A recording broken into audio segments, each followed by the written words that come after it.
Alors là, on teste ici un interphone K001 pour un client. Donc, c'est un interphone qu'on vient de déballer et de brancher. Donc, bon, au niveau des branchements, en fait, ce qu'il faut bien voir à l'arrière ici de l'amplificateur, on a une série de branchements avec des prises Phoenix. Donc, le branchement est assez simple, hein. Donc là, sur un modèle comme ça, on a le micro et on a deux haut-parleurs. Donc on va se retrouver avec deux prises. Une prise ici où on a l'aspect micro client. Donc c'est la petite prise avec du rouge. Donc micro client ici c'est la petite prise avec du rouge. Et puis on a ici une autre prise qui correspond en fait au niveau qui correspond à des haut-parleurs. Donc là on a Customer Speaker pour les haut-parleurs clients. Côté agent, en fait, ici, on a un micro-pupitre, hein. Donc, on a un bouton ici pour couper sur le 0. On le met sur 1 pour le démarrer. Donc, au niveau de ce micro, au niveau du branchement, donc, on a à la fois un haut-parleur et un micro.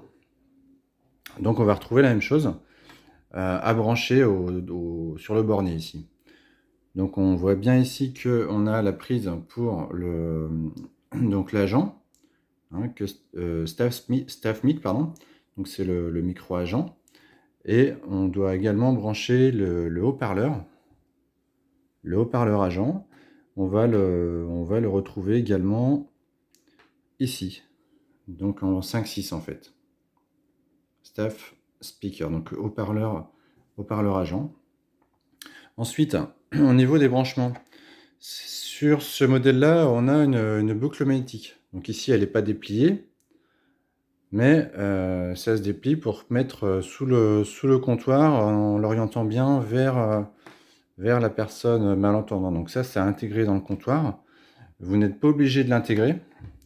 Simplement, si vous ne la branchez pas, il y aura un petit voyant lumineux rouge qui va s'allumer, mais qui ne gêne pas le fonctionnement de l'interphone.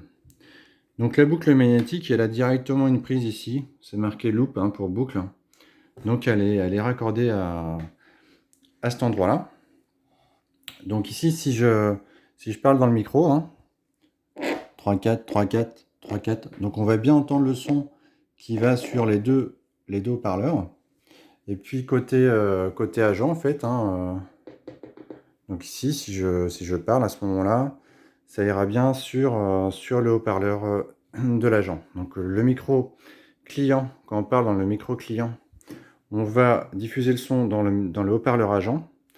Et quand on parle dans le micro agent, on va diffuser le son dans les deux haut-parleurs clients. Voilà. Donc ça, c'était sur la façade arrière. On peut voir à ce moment-là tous les branchements. Donc si je tourne le boîtier hein, au niveau façade avant, on va avoir différents réglages.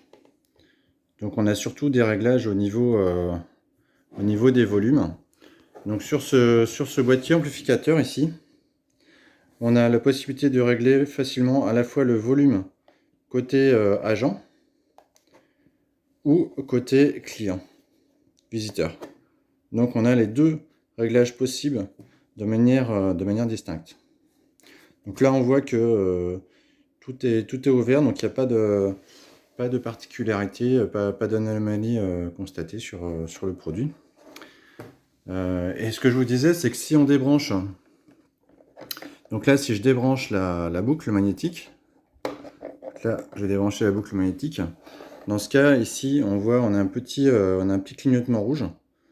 Donc c'est un petit défaut qui s'allume, mais en fait ça ne gêne pas le fonctionnement ça ne gêne pas le fonctionnement de l'interphone. Hein.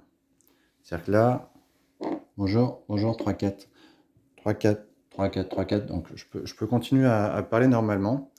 Ça ne va pas du tout perturber l'interphone. Voilà, donc après, il y a aussi une possibilité de réglage avancé avec ce bouton-là.